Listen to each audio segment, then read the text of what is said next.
তো যাচ্ছি আমজাদনগর, যাওয়ার পথে বিলোনিয়ার একটি খুব সুন্দর জায়গার দৃশ্য আপনাদের জন্য ক্যামেরাবন্দি করছি। সামনে আমাদের ন্যাশনাল ফ্ল্যাগ, আর সোজা রয়েছে মুদিঘাট চেকপোস্ট, ভারত বাংলাদেশ। পাশে বিকেআই যে ফুটবল মাঠে প্রতি বছরে এই রথের দিনে একটি টুর্নামেন্ট অনুষ্ঠিত হয়। সেই টুর্নামেন্ট চলছে, তার দৃশ্য দেখতে পাচ্ছেন, প্রচুর দর্শক। খুব সুন্দর একটি জায়গা। আর লেফট সাইডে রয়েছে বিকেআই। আর আমি এখন যাচ্ছি ন্যাশনাল হাইওয়ে 108A ধরে।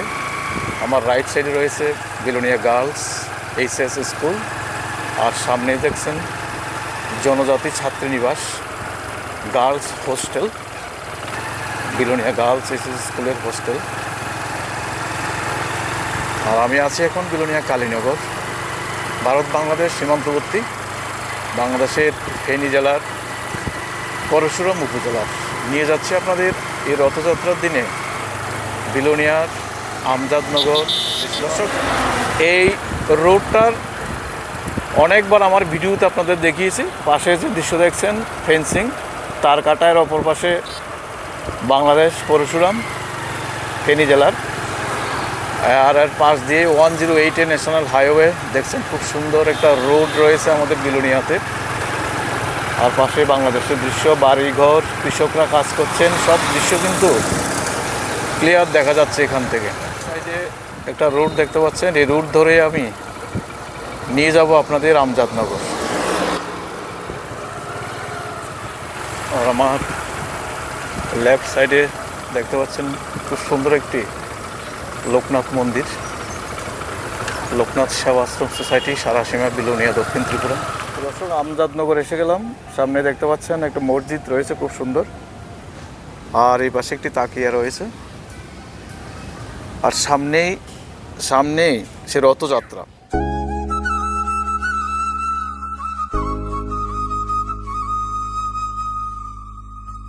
এসে পৌঁছে গেলাম বাঁশপদুয়া গ্রাম পঞ্চায়েতের আমজাদনগর বাজারে। আমি এই বাজারের দৃশ্য আমার অনেকগুলো ভিডিওতে আপনাদের দেখিয়েছি। সেই ঈদের দিনের ভিডিও দেখিয়েছিলাম, আজকে রথযাত্রার ভিডিও দেখাচ্ছি আপনাদের। পাশে দেখছেন রথ তৈরি।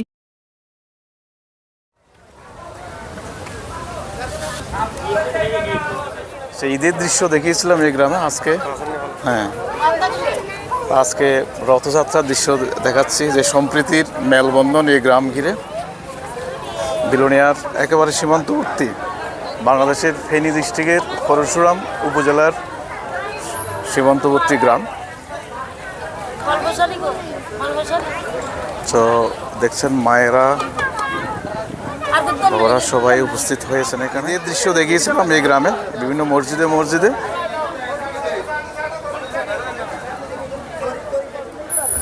তো রথের প্রস্তুতি চলছে, সেই দৃশ্য দেখছেন বিলোনিয়ার আমজাদনগরে।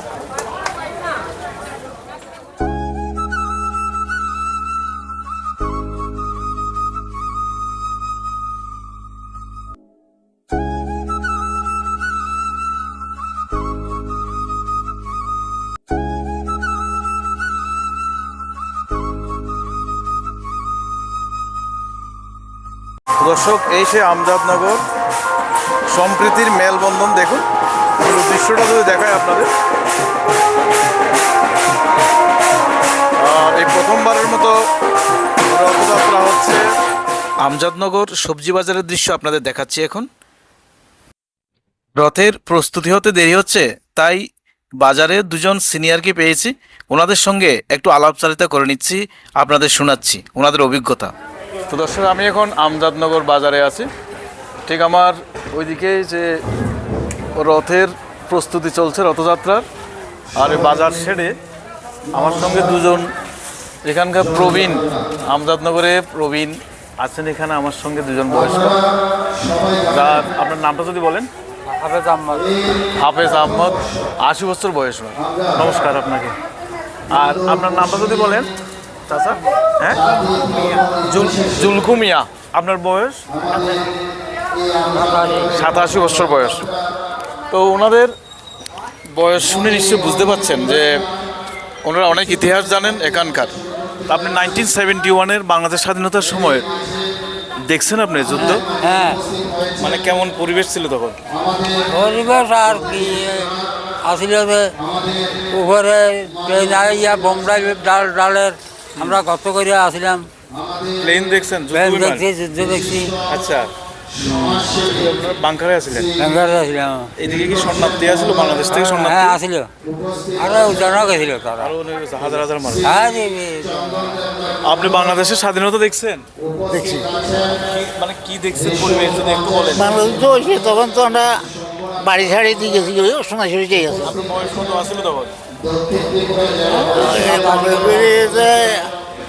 71-এ বাংলাদেশ ঢুকেছে। 30 বছর। 30 বছর হচ্ছিল। শেখ মুজিবুর রহমান জির কথা মনে আছে? আপনারা দেখছেন ওনাকে? হ্যাঁ দেখছি দেখছেন?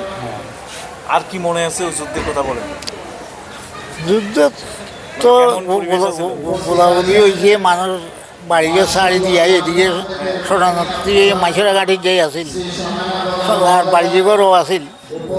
গোলাগুলির আওয়াজ শুনছেন? হ্যাঁ শুনছি। গুলি উড়ানে বই বেতন গুলিয়াই আর মানে আপনার গায়ের সঙ্গে দিয়ে গুলি গেছে? বাড়ি ঘরে আই হচ্ছে, বাড়িতে হচ্ছে এইখানে স্কুলের। শুনতে পেয়েছেন দর্শক? একেবারে কি বলবো, আমাদের মুরব্বীরা মানে বয়স্ক প্রবীণরা মানে জ্যান্ত ইতিহাস ওনাদের মাঝে রয়েছে। অনেক দৃশ্য আপনাদের চোখে পড়েছে না? ব্রিটিশ আমরা দেখছেন বা ত্রিপুরা রাজার আমল। ত্রিপুরা রাজার আমল তো ত্রিপুরা মহারাজ দেশে শ্বশুর পর্যন্ত আইসিল আতিত করি, তখনও দেখছি। দেখছেন? মানে ভাবুন এবার, হাতির পিঠে মহারাজকে দেখেছেন। শ্বশুর যাই পয়লা সুদ্ধারে হাতিরে খাবার টাবার দিয়েছে। পাকিস্তান আসিল। পাকিস্তান হ্যাঁ পাকিস্তানের সেনাবাহিনী দেখছেন? হ্যাঁ, সেনাবাহিনী দেখছি। ইন্ডিয়ার লোকে যাই বাংলাদেশ স্বাধীন করছে। ওই সহযোগিতা করছে? হ্যাঁ, সহযোগিতা করি। মানে ইন্ডিয়ার গভর্নমেন্ট তো অনেক তাদের খাওয়া দাওয়া। হ্যাঁ, খাওয়া দাওয়া সব কিছু সাহায্য করছে। সাহায্য করছে। ইন্ডিয়া সাহায্য না করলে বাংলাদেশ স্বাধীনতা হতো না, পয়সা জমে হতো না। তো আপনাদের গ্রামে তো এই প্রথমবার মতো রথযাত্রা মনে হয়? হ্যাঁ এমনি রথযাত্রা তো অভিজ্ঞতা আছে আগে, আগে দেখছেন না? দেখছি তো, ছোটকালে হরসুম বাজারে যাই রথ চাইতাম। পরশুরাম বাজারে রথ দেখতেন ছোট ছোট থাকতে? ওই নারিকেল গল মারতে হবে রথের যাই, কারণ একজন বয়স কম আছিল তো, ওই দৌড়ে নারিকেল ধরতাম। মোবাইলের এত খবর তো আসিল না। মোবাইল আসলো না না, তো গান বাজনাটা বেশি হইতো পরশুরাম তখন তো একদম ইয়ে ছিল, বিলোনিয়া তো মানুষ ফেনীতে অর্জন করতে অর্জন করতো। আর এই দিক দিয়ে বাংলাদেশের বিলোনিয়ার অপোজিট সাইডে রেল স্টেশন আছিল, মনে আছে আপনার? মানে বিলোনিয়া বাংলাদেশ বিলোনিয়া রেল স্টেশন থেকে ফেনী অব্দি রেলে গেছেন? নিজেও গেছি, নিজেও গেছি। নাই না না, না, লাইন আছে। গাড়ি বন্ধ। গাড়ি বন্ধ, রেলে চড়ছেন তাহলে? তো দর্শক শুনতে পেয়েছেন কত ইতিহাস ওনাদের মাঝে রয়েছে। ভালো থাকেন, সুস্থ থাকেন। দর্শক দেখছেন উনি এই রথটি তৈরি করেছেন, মিজান মিয়া। ওনাকে সম্বর্ধনা করা হয়েছে আজকের এই অনুষ্ঠানে। যিনি রথটা বানিয়েছেন নিজাম মিয়া। শম্ভুকর, উনি আমাকে দায়িত্ব দিয়ে আজকে আমি এত আনন্দ পাচ্ছি। এই নিজাম ভাই আমজাদনগরের একজন কাঠমিস্ত্রি। উনি প্রায় 12-13 দিন অক্লান্ত পরিশ্রম করে আমজাদনগরের এই রথটি তৈরি করেন। শুধু তাই নয়, ঠাকুরের মূর্তিও উনি তৈরি করে দেন। ব্লগের কাজ করি এসে বাড়িতে যাই, মনে হয় না আমার মানে ফ্রেশ হয়েছে, কিন্তু সঙ্গে সঙ্গে আমার সঙ্গে দেখা করে বা আমাকে দেখে আমার খাওয়া দাওয়া হচ্ছে না, টিফিন হচ্ছে না, পাশাপাশি আমাকে এইভাবে সহযোগিতা করে। 12-11 দিনের দিন যখন 12 দিন চলে তখন আমার সব কমপ্লিট হয়েছে, কিন্তু আমার মুক্তির কাজ হয়নি। কিন্তু একটা জিনিস লাগলো, আমাদের চেয়ারম্যান শম্ভুকর উনি মাথা হাত দিয়ে বসলে চিন্তা করতেছে। আমি এক নজর কাজ করতে করতে ওনার দিকে দেখি, দেখা মনে আমি ওনাকে উৎসাহ দিলাম, দাদা আপনি চিন্তা করবেন না, আমি আপনাকে আজকের দিনের ভিতরে 2টা দেবো, রাত্রের ভিতরে 1টা দেবো, 3টা মূর্তি আমি কেটে দেবো। এরপরে দেখি, জানি না আমার উপরে কি হয়েছে, আমি অনেক মূর্তি কেটেছি, কিন্তু গণেশ থেকে লয়ে রাধাকৃষ্ণ হতে লয়ে অনেক মূর্তি কেটেছি, কিন্তু এক একটা মূর্তিতে 4 দিন 3 দিন আমার সময় লাগে। কিন্তু একদিনের ভিতরে 24 ঘন্টার ভিতরে আমি 3টা মূর্তি কাটি। প্লাস পয়েন্ট করার জন্য আমার গ্রামবাসীর কাছে আমি কৃতজ্ঞ, অভিনন্দন করছি।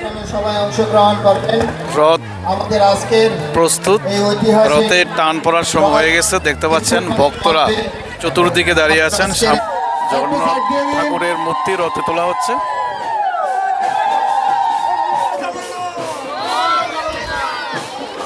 দেবের ঠাকুর জগন্নাথের মূর্তি রথে তোলা হচ্ছে।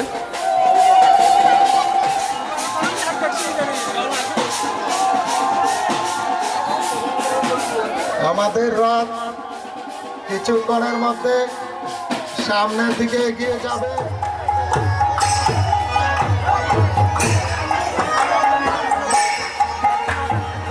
বেয়ারিং সিস্টেম, চাকাটা বেয়ারিং সিস্টেম। আমি সবাইকে বারবার অনুরোধ করছি, এখানে বেয়ারিং